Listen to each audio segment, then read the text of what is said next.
Fala pessoal, seja muito bem-vindo ao canal. Nesse vídeo eu vou falar sobre o ministro Taradão, que acabou sendo simplesmente absolvido, pela própria decisão da Comissão de Ética. Lembra do Silvio Almeida? Pois é.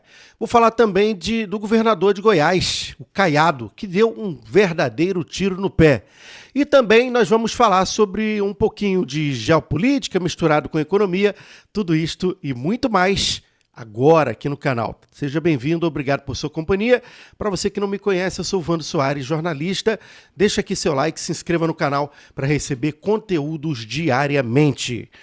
Dito isto, vamos ao ponto.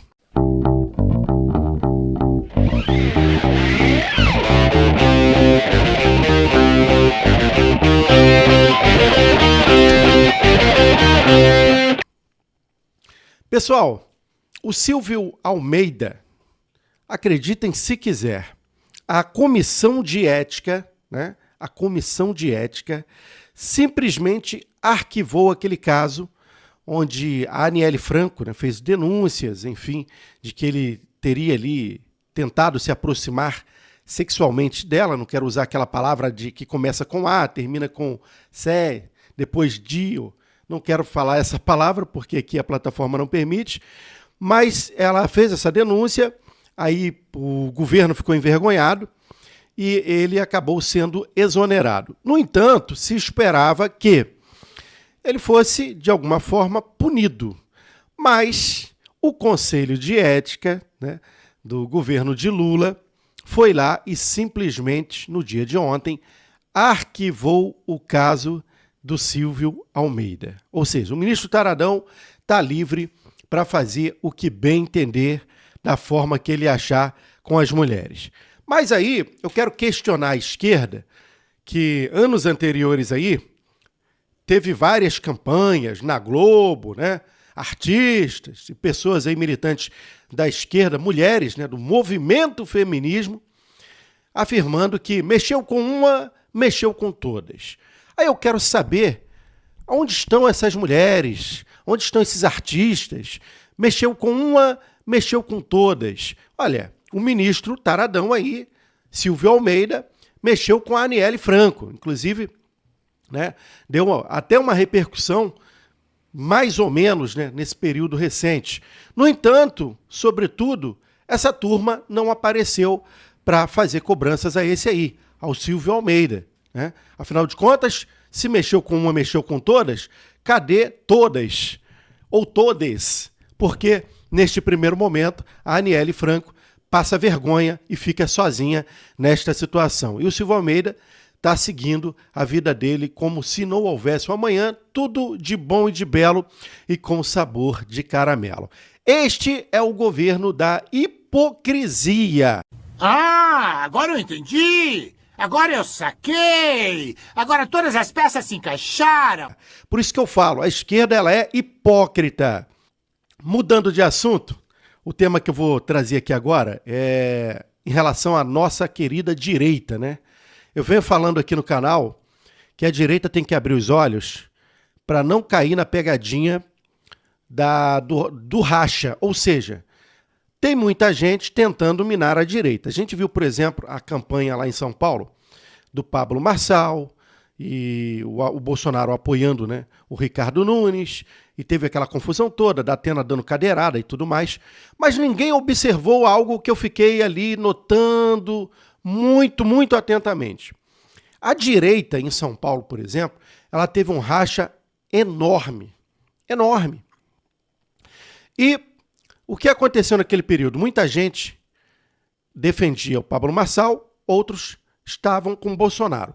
Quando você vê a direita se rachar, muita gente fala, mas eu não sou padrinho de político, eu sou de um posicionamento ideológico, mas eu não defendo política e tudo mais. Tá, tudo bem, eu acho legal. Mas tem que estar atento que, num cenário como o Brasil, a esquerda que está aí negativa aos olhos da população por tudo isso que a gente está vendo no desgoverno de Lula, a ideia, com certeza, deles é dividir para conquistar. Isso é histórico por parte da esquerda. E lá em Goiás, Goiás que é um estado absolutamente conservador, Eu acho linda a nossa querida linda Goiás, que, aliás, em termos de segurança pública, vai muito bem. Tem um problema ou outro, como qualquer outro estado, e é governado pelo Carlos Caiado. E o Caiado, que se posiciona neste primeiro momento com a ideia de vir candidato à presidência da República em 2026. Bom, a gente viu, por exemplo, lá em Goiás também o rachamento político. Gustavo Gayer, deputado federal, que a princípio seria o candidato, Bolsonaro pediu para ele não vir para apoiar um terceiro candidato. Ele apoiou aquele candidato que Bolsonaro havia ali, naquele primeiro momento, escolhido, mas, no final das contas, o Carlos Caiado, com isso, né, acabou lá também dividido, né, e apoiou um outro prefeito lá que passou e acabou vencendo as eleições. Ou seja, o Bolsonaro e a direita, neste período eleitoral 2026, embora a direita foi praticamente predominante mais para o centrão, no caso, de um modo geral, tivemos ali a satisfação de não ter o PT governando alguns locais. Mas o PT acabou indicando coligações que muita gente não entendeu ainda, mas que fazem parte do mesmo grupo, o grupo podre da esquerda. E lá em Goiás foi a mesma coisa. O Carlos Caiado, por exemplo, apoiou um candidato que acabou vencendo e a direita estava ali rachada. Agora, o Carlos Caiado, o que ele faz? Eu, sinceramente, eu achei isso um verdadeiro tiro no pé. Ele concedeu e sancionou uma lei que concedeu a cidadania goiana, sabe quem? A Flávio Dino, ministro do STF. Eu achei isso muito estranho. O Carlos Caiado, que se posiciona como um governador em Goiás de direita, conservador e tudo mais, palavra firme, tal e coisa, mas ele vai e concede cidadania a Flávio Dino. A gente sabe que o ministro do Supremo Tribunal e também, hoje aqui no Brasil, né, da Suprema Corte, ele é muito alinhado, claramente alinhado à indicação do próprio Lula, né, à Suprema, antes de ser ministro também da Segurança, enfim, né, da Justiça aqui no país. Então, quando a gente vê alguém que se posiciona de direita conceder cidadania a um ministro que tenha um lado político, claramente, né, o próprio Lula elogiou, né, Flávio Dino por ser comunista, por representar o comunismo dentro da Suprema Corte, coisa de maluco, mas isso aí foi dito pelo próprio Lula. A gente vê que a direita tem que ficar aberta a observar o que de fato está acontecendo, ou seja, abrir bem os olhos, porque não é natural que isso aconteça. Mas foi o que aconteceu, soou muito mal e o Carlos Caiado, ao meu ponto de vista, hoje, para representar a direita, eu não apoio e recomendo que a direita não apoie, se caso Bolsonaro não tiver a sua reversão de causa em relação à sua inegibilidade. Ou seja, se Bolsonaro não vier candidato a presidente da República e indicar alguém, Carlos Caiado, para mim, é um nome descartado depois dessa medida de conceder cidadania a Flávio Dino lá em Goiás. Bom, mudando um pouquinho para a geopolítica, a gente fala de Estados Unidos. Para a partir do dia 2 de dezembro agora, o presidente Joe Biden, que é a esquerda que lá está, ele perde todo o seu poder de decisões, tomadas de decisões. O que acende um alerta que, por exemplo, no início desta semana, o Messias Bolsonaro, ele deu uma entrevista muito polêmica no ponto de vista do que a gente viu muita gente ficar calada, inclusive o Bolsonaro, num determinado período, que foi exatamente de não falar, se questionar mais a questão das eleições que aconteceram em 2022, e a gente sabe que teve muita coisa ali que realmente muito estranha, mas ele vem no início da semana e dá uma entrevista afirmando várias situações e cita, inclusive, esta questão que envolve as eleições do Brasil de 22, o que ele sofreu, a perseguição, muita coisa, assim, tipo não poder, dentro da sua campanha, fazer coisas que a esquerda tinha total liberdade concedida pelo TSE para fazer, e como ele foi prejudicado. Então ele questionou o resultado das eleições, citou várias situações, algo que ele não fazia há muito tempo. Chamou muito a atenção,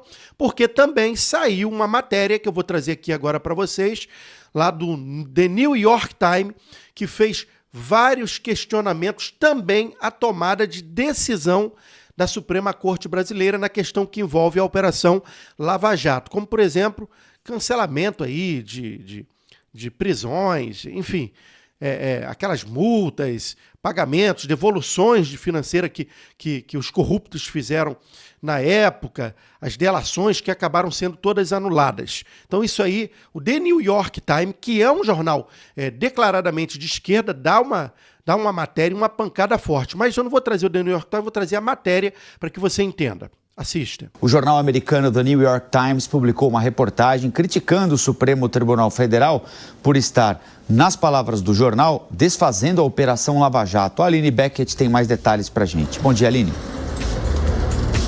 Oi, Colombo. Bom dia a você e a todos que nos acompanham. Bom, o jornal norte-americano fez duras críticas ao STF, afirmando que o Supremo está rejeitando evidências e anulando condenações importantes de réus envolvidos na Operação Lava Jato.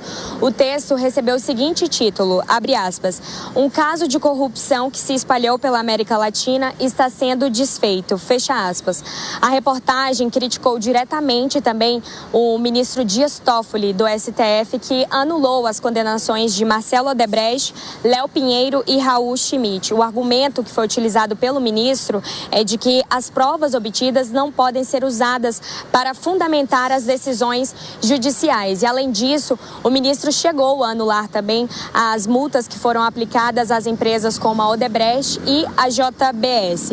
O New York Times chegou também a chamar a atenção em relação a relação do ministro Dias Toffoli com o Partido dos Trabalhadores antes da indicação dele ao Supremo Tribunal em 2009. Eu lembro a vocês que o ministro foi advogado do PT, ligado ao presidente Lula, e segundo o New York Times, isso acaba levantando aí questionamentos sobre a imparcialidade na atuação do ministro Dias Toffoli no STF. Colombo. Vocês estão entendendo?